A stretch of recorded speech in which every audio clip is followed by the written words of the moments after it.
Well, hey, good afternoon, everybody. It's about 12 o'clock noon on December 24th. Dave coming to you from the Paddock here in Southern Maryland. And we're going to do a quick review of why we call this the Paddock. Before we do that, I'm going to show you. I'm enjoying some of Boswell's Christmas cookie.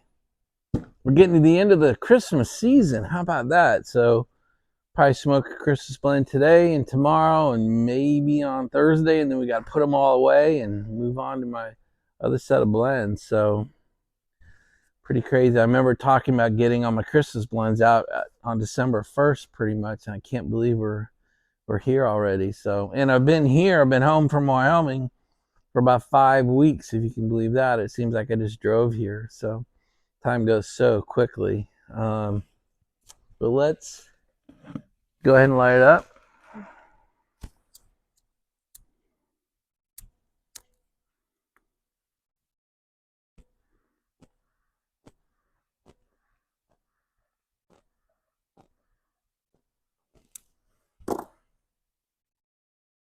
I've been thoroughly enjoying my Christmas cookie. That's the fourth blend. Corncob pipe and a button nose is gone. Kringle flake is gone. Golden Days of Yore is gone. So pie smoke Christmas cookie today and maybe Santa's sack tomorrow. Then we'll move on to some other blends. I've received 2 really nice sets of samples, so we'll go over those in a video maybe Thursday or Friday. We'll move on to smoking sampler blends for a while. Oh.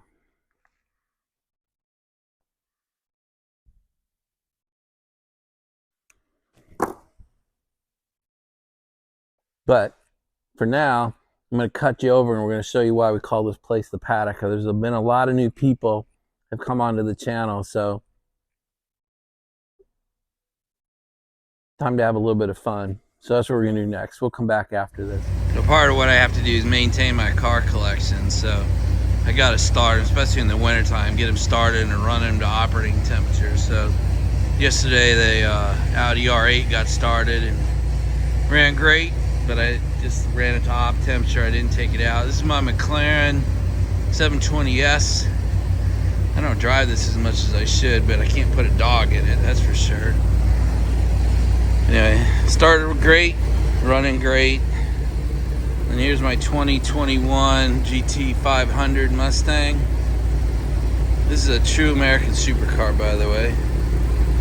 And started great, running great. Put the hood down for you. Anyway. And then that's my 2004, that's my 40th anniversary GT 500. That started, ran great. So they're my 2 modern Mustangs.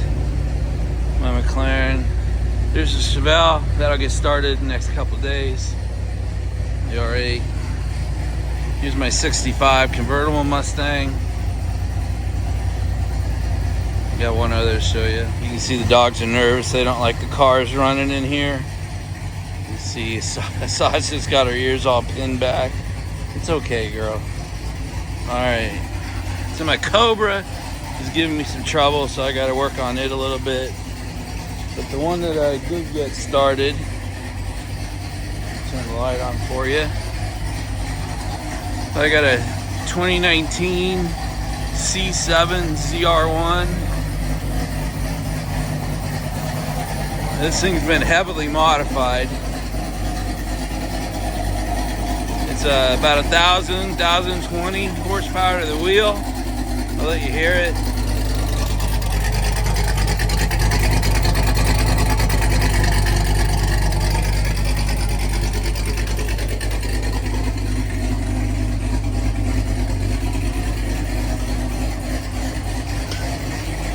Here's my military Humvee, my Trackhawk, my actual NASCAR. It's Rusty Wallace's Cup car. Alright, there's a little bit of fun in the paddock today. So nothing says Christmas like a car collection, right?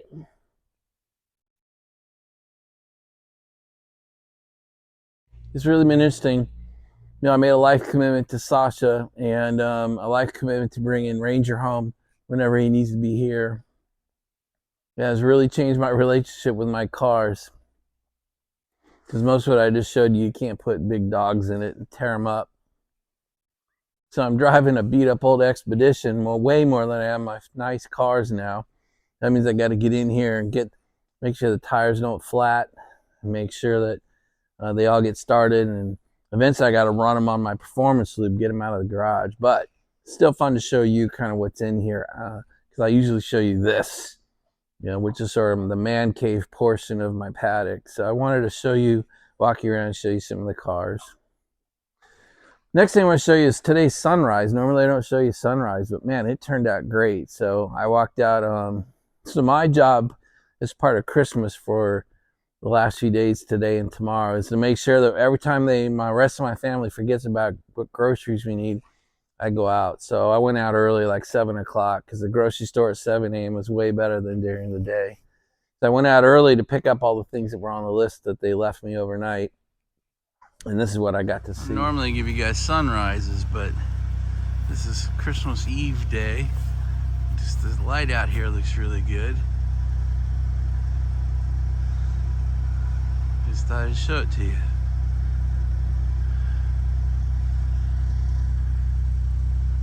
Sun doesn't even come up yet. It comes up right there, but it's not up yet. It's about 7:15 Tuesday morning. So the next thing I want to show you is, I'm sure this is going to surprise you, but I bought some more tobacco. I'll slow down to let the shock leave you. Anyway, the set lift thing has got me nervous that some of the people I rely on for some of my blends are starting to say they might have problems supplying. So I went out and bought two things. I bought 2 pounds of No Bite Delight from Boswell. So there's 2 of those. No Bite Delight is one of the ones I share with new pipe owners, new pipe smokers. I've converted, I brought several into the dark side from the cigar shop, and they love that No Bite Delight, so I can't run out. So I'll probably take 1 pound with me to Wyoming and leave 1 pound here.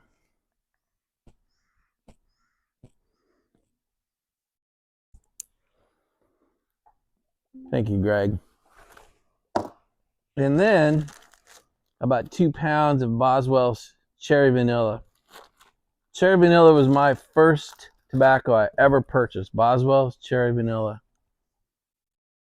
So I don't want to run out of that because I got too much. It's an emotional tie. It's my first blend. These 2 tobaccos have the best room note of any tobacco I'm aware of. No Bite Delight, very chocolatey. And the Cherry Vanilla, very cherry vanilla-y. Those are the 2 when I smoke, people around me go, holy shit, what are you smoking? That smells amazing. But that's not all. Wait, there's more. I saw a review by Cornell and Deal on a trifecta of tobacco. So I went ahead and 10-tinned all 3 of them. I've not tried them. I've not even cracked one open yet. But I'll keep 5 here of each, take 5 with me to Wyoming. But pretty cool. I'll show it to you. So those are the 3 I've 10-tinned. Maestro Concerto, Toscano, Maestro Sinfonia. Anyway, Kentucky Fired. I think this has some cigar in it. Anyway, they just sounded great. They weren't too expensive, so I went ahead and 10-tinned all 3. I'll show you the dark inner side. There's the 10-tins all piled up. There's my go to Wyoming pile. Obviously, I'm gonna have to get another bag going. That's what I've done. So clearly, I'm very little of no discipline in purchasing tobacco. I haven't bought a pipe in a while. Mainly because I'm so addicted to my meerschaums, it seems stupid to buy more pipes. But I can't stop bringing in different blends. Some out of concern for what could happen, and some it's just fun to add new and different blends and flavors to the two cellars actually. But anyway, those are my acquisitions over the last month since I've been here. So another topic, we did just sort of a book review the other day. And a lot of you wrote back, and most of the books you recommended I already read or actually I still have. But one came in I'd never heard of, so I bought it. One Day in the Life of Ivan Denisovich. Never heard of it. Sounded like a great book. Cost nothing. It's like $10 delivered from Amazon. So I ordered that. So thank you for that recommendation. Look forward to reading that. It looks like a short read, so I'll enjoy that. So the next thing is my Secret Santa sent me my gifts. The box got here today. It was double boxed. So this is it. It's pretty damn heavy too. Kind of surprised. Anyway, that's called a clue. She did an amazing job. Now, I've not opened this yet. I've only read the bro note. Not sure what else to call it.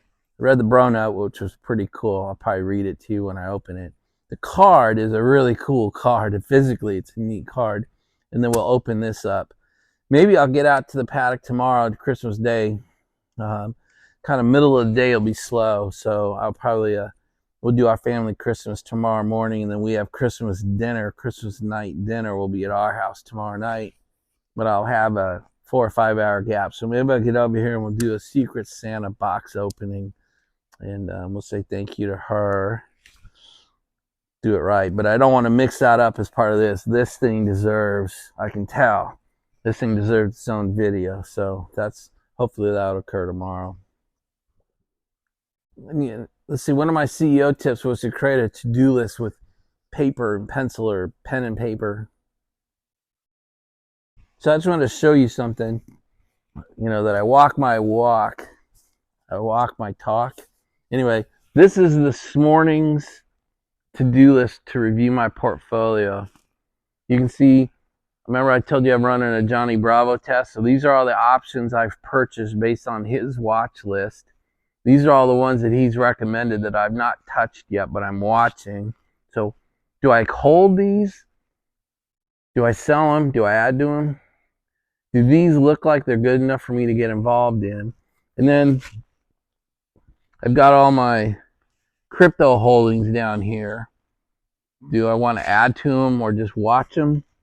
Then I watch a guy named Mo, Stock Mo, and he's got a bunch of things that I've got to watch. So here on one sheet of paper are all the holdings I have in the market and that I'm watching. They're not the day trading that you see up here. But there it is, handwritten for this morning. It takes me about an hour to go through all this. I do that every trading day. But there's a written pen and pencil example of what I was talking about. So this time of year is about traditions, Christmas traditions, holiday traditions for my family. We had a great one last night. Years ago, 15, 18 years ago, we started going to a big, huge public display of lights called Lights on the Bay. It's a Sandy Point Park. It's right where the Chesapeake Bay Bridge jumps out and crosses. It's a 5-mile bridge that crosses the Chesapeake Bay. But where it touches on what we call the western shore, this side, huge beach, huge park, and they light it up every year. I mean, it's a fantastic job. And so we started taking the kids there when they were little, like 3 years, 4 years old. And then it got to the point where they were like, when they got into high school, I was for sure that they were going to be like, yeah, we're not doing that shit anymore. And in fact, what they said was, hey, when are we doing that? When are we doing that? And then they went to college and I said, well, they're for sure not going to do this stupid shit anymore. And in fact, the first thing the kids ask when they get home is, hey, what night do you guys want to do our Lights on the Bay? So we do Lights on the Bay, and then we go to Red Hot and Blue, which is I don't know how big the chain is, but it's a chain of barbecue. Some people say it's crap. I don't think it is. We enjoy it. We love it. It's a great family tradition. So we take Amory and I and our 3 kids, Sean, our son, Lauren, our daughter, and Natalie, our adopted daughter, who's not our adopted daughter. But she's been our 3rd kid for, oh my God, 15 years. She has slept so many nights in our house that we still call her, our guest room is actually called Natalie's room. So, but we went last night, all 5 of us had a great time, great meal. Man, I just can't tell you how cool it is to have them ask for it, and be part of that. So it was a great last night before we head into today. Sean's got to work all day, but he cooks Christmas Eve dinner. So we'll have a bunch of family over tonight, but he does all the cooking. He does everything. He doesn't want any help. He doesn't want any prep cook. He just gives me, here's the groceries I need. Here are the groceries I forgot. Hey, can you help me out by doing this or that? But he doesn't want any help in the kitchen. This guy takes on the entire thing, and this is his 3rd year doing it. He's crushing it. I mean, it's so fun to watch. So that's Christmas Eve dinner will be served by Sean, probably 6, 7 o'clock tonight because he's got to work till 5. So he's working and cooking and working and cooking. My 23-year-old son, crazy. I couldn't have come up with that. If you'd asked me 10 years ago, I never would have come up with that. So that's really it. Anne-Marie and Lauren are finishing up wrapping. All the decorating's done. Everything's done. We've been ready. So we've been having this great Christmas season. Lauren's been home like 10, 11 days now. Sean's been home. And he got home last Thursday. So he's been here coming up on a week. So we've just had this great 10 days with Lauren and a great almost week with all of us together. And I still get time in the middle of the day to get over here and enjoy my tobaccos, do my investing, clean up all my office stuff, talk to you guys. It's been great. So that's really it. And we'll end the video there, guys. So we're going to say Merry Christmas. Gosh, tonight is Christmas Eve. Merry Christmas, everybody. I hope you're having a good one. Tomorrow's Christmas Day. I hope you have a great one. We don't do it much anymore, but I think Thursday's Boxing Day. And when I was in high school, I had a whole bunch of English friends. Boxing Day was actually fun. It was as much fun for me because I got to see all my friends. Christmas Day is for the family. Boxing Day is for your friends, and that was really a good time. So hopefully you have some time, not just for the family, but to get out there and see your friends. So that's really it, guys. Hope you're having a great Christmas season. Have a great Christmas Eve. Have a great Christmas Day. There's a chance I'll get back on here and see you tomorrow. It really just depends on how tomorrow morning goes, but I'd like to get over here and do this Secret Santa opening with you. But that's it. Merry Christmas, everybody. Talk to you later. Bye.